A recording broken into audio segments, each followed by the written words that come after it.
So I guess I'm waiting for the answer. Yeah. What is it? 0.432 Equals 0.432. I think, unless I didn't do my Well, calculation. I've learned over the years not to accept one answer. So I'll usually say, does anybody else agree with her? I don't think. That's the right answer. Yeah. Okay, so if I know Q, guess what else I know? Hand language. P. Because it equals 1. Yeah. P plus Q must equal 1. So I know what Q is. What's the frequency of P? So you would take 1 minus 0.432. And P would be what? 0.567. 0.567.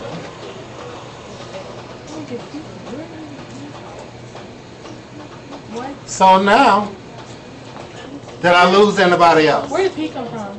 Like, where'd you get the key? Are you with me? Subtract. Okay. Who's that not with one. me Me. other than Miss Hancock? Me. So remember how we did? We found out what Q was before, right? And then I subtracted from 1, because if I got 100 people in the room and 60 are female, obviously the other 40 are male.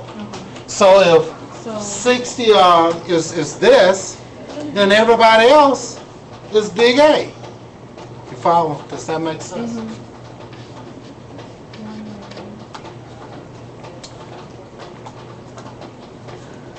Okay, are we on the same page? Yeah, let's. Question, I'll stop before I say the answer. Any questions on how we got to this point? To me, it's perfectly logical in that Q squared is little a. So what is little a? The square root of what Q squared is. Q squared is little a, which is the recessive, which is 305. You follow that? This is little a. The frequency of little a is I count everybody in the room and divide little a by the total. And that's where we got this. We got 305 little a divided by the total, and we got 0.1866. If that's Q squared, then I get the square root of it and find 1 little a. You follow? This is little a. 305 is little a. But this is the actual number. This is the frequency. Maybe that's where you get lost in. No? Is that the? It's not the expect. No. Let me give you a good example. Just follow me. If there are 100 people in the room and 50 are boys or males, what's the frequency of males? 1/2. 0.5. Okay. Half of 1. You follow it? So what's the frequency of little a? Then total number is 1634, and little a is 305. So I divided 305 by that. So the frequency is 0.1866. That's the frequency of little a, or that's the frequency of Q squared. Q squared, little a. Okay. So all I have to do is square root that, and that will give me the frequency of 1 little a. Does that sound logical? So the frequency of 1 little a is 0.432. So if I know the frequency of little a, I can figure out what the frequency of big A, which is 1 minus that. Are we on the same page now? Yes. For the first one, we had to count all the little a's in order to find the frequency, and this one, we just consider the recessive and to be like missing all little a's from the In the first one, we knew exactly how many little a's we had. Because the homozygote, that's the easy one to see. But the heterozygote, we don't see. So according to Hardy-Weinberge's rule, I can figure it out using his mathematical formula. P squared plus 2pq plus q squared. If it's in equilibrium, no selection. So I can just take the q squared and figure out the rest of these. And that's how his formula works. And that's the kind of question you usually get on those exams. Tell me how many homozygous dominant genes do you have? Tell me how many heterozygous. And you can do all of that from q squared. I have to tell you, the test have to give you this information. What if you gave us dominant? We could just roll. You can't do it. Can't do it?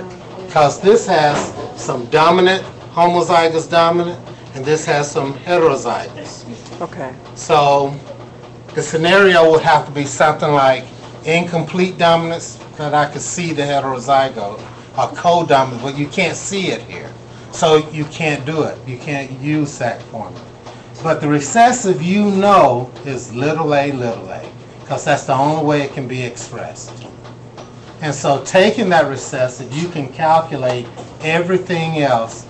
And I emphasize, if there's no selection in that problem. And that's what makes it work. So if there's selection, you won't be able to calculate it. I mean, you will be able to calculate it, but it will not be in equilibrium. You understand what I'm saying? I'll explain it. If you remind me, I'll explain it again. But staying with this scenario, are we on the same page now so far? No problem.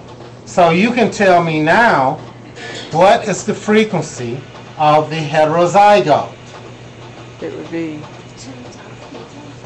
What will it be? P. Melanie. It'd be the okay. 0.56. Well, you can just give me the formula. It'd be 2 times 2pq. What is p? 0.567. And what is q? 0.432. So you can tell the multiply that by frequency of the heterozygote. So how can you tell me the actual number of heterozygotes? 2. Once you get the frequency, how do you turn it back? Once you do get the frequency, you just multiply it times the total population. Multiply. Okay, are we okay with that? So whatever that product is, this times 2 multiplied times the by total population.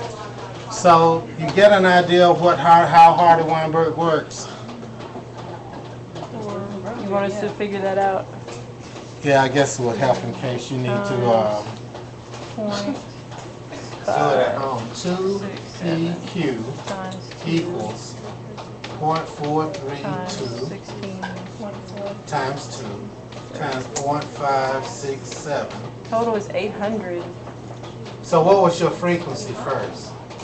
How you get it? I think, unless I did it wrong. 0.432. You said square. Oh, 2pq. Oh, times.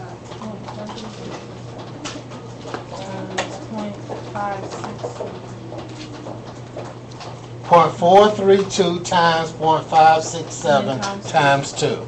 0.489. 0.489 times 1634. And what does that give me? 0.489. 800. Yeah, I have 840. Of that 1630, if this population is in equilibrium, I expect 840 to be heterozygotes. 840. I got 800. What did you get, just 800? It's 800.4. It's 800. Yeah, 800. Oh, 800, Yeah, 0.4. 800.4. But you just put 800, that'd be fine. It's 0.4 what? 476. That would be